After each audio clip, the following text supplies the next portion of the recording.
আসসালামু আলাইকুম। মাদ্রাসার ছাত্রদের সমাজের জন্য বোঝা মনে করা হয় নাকি সম্মানের চোখে দেখা হয়, এই নিয়ে কথাবার্তা কিন্তু প্রায়ই শোনা যায়। আজকে আমরা এমন একটি লেখা নিয়ে কথা বলবো যেখানে এই পুরো বিতর্কটাকে একদম ভিন্ন একটা দৃষ্টিকোণ থেকে দেখা হয়েছে। চলুন শুরু করা যাক। লেখাটির শুরুতেই দেখুন একদম সরাসরি একটা প্রশ্ন ছুড়ে দেওয়া হয়েছে, মাদ্রাসার সাথে যারা জড়িত তারা কি আসলেই সমাজের জন্য বোঝা? এই প্রশ্নটা ধরেই কিন্তু আমাদের আজকের আলোচনা এগোবে। আচ্ছা, এই সমস্যাটা বুঝতে হলে আমাদের একটু অতীত আর বর্তমানের দিকে তাকাতে হবে। লেখাটা বলছে একটা সময় ছিল যখন মাদ্রাসার আলেমদের অনেক সম্মানের চোখে দেখা হতো, কিন্তু এখন মনে হচ্ছে সমাজে তাদের সেই গুরুত্বটা যেন আর আগের মতো নেই। কিন্তু কেন এই পরিবর্তনটা হলো? চলুন কারণটা খুঁজে বের করি। তো এই যে একটা সামাজিক পরিবর্তন, এর পেছনের কারণটা কি হতে পারে? লেখাটি কিন্তু কোনো সাধারণ সামাজিক বা অর্থনৈতিক কারণের কথা বলছে না, বরং এর একটা ধর্মতাত্ত্বিক ব্যাখ্যা দিচ্ছে। চলুন দেখি সেই ব্যাখ্যাটা আসলে কি। এই ব্যাখ্যাটা ঠিকঠাক বুঝতে হলে আমাদের কিয়ামত সম্পর্কে জানতে হবে। ইসলাম ধর্মে কিয়ামত মানে হলো বিচার দিবস বা পৃথিবীর শেষ দিন।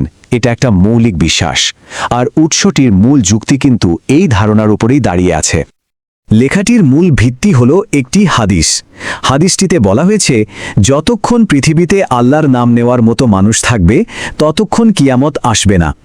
আর এই হাদিসটাই কিন্তু পুরো আলোচনার মোড় ঘুরিয়ে দেয়। এই হাদিস থেকে উৎসটি একটা বেশ চমকপ্রদ সিদ্ধান্তে পৌঁছেছে। তাদের মতে সমাজে ধার্মিক মানুষের গুরুত্ব কমে যাওয়াটা আসলে কোনো ব্যর্থতা নয়, বরং এটা কিয়ামতের একটা স্পষ্ট লক্ষণ। মানে যেহেতু কিয়ামত আসার জন্য এমন একটা পরিস্থিতি তৈরি হওয়াটা জরুরি, তাই এটা নিয়ে হতাশ হওয়ার কিছু নেই।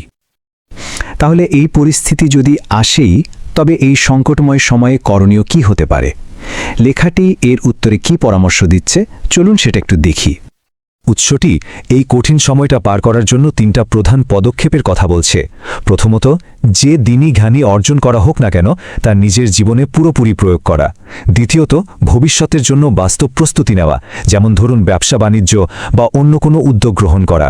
আর সবশেষে ইমামের উপর একদম ফার্ম থাকা। অর্থনৈতিক দিক থেকে উৎসটির একটা বিশেষ পরামর্শ আছে। তারা বলছে এই ফিতনা বা পরীক্ষা আর অস্থিরতার সময়ে শহরের কোলাহল ছেড়ে গ্রামের শান্ত পরিবেশে কোনো ব্যবসা বা উদ্যোগ শুরু করাটাই বুদ্ধিমানের কাজ হবে। সমাধানের পরের অংশে সামাজিক সম্পৃক্ততা আর আত্মনির্ভরশীলতার ওপর জোর দেওয়া হয়েছে। চলুন দেখা যাক এই বিষয়ে উৎসটি ঠিক কি বলছে। এখানে উৎসটি একটা খুব পরিষ্কার আহ্বান জানাচ্ছে, মানে নিজেদের গুটিয়ে না রেখে সমাজে নিজেদের ভূমিকা রাখার জন্য সবাইকে উৎসাহিত করা হচ্ছে। এই স্লাইডে আমরা বেশ কিছু বাস্তবসম্মত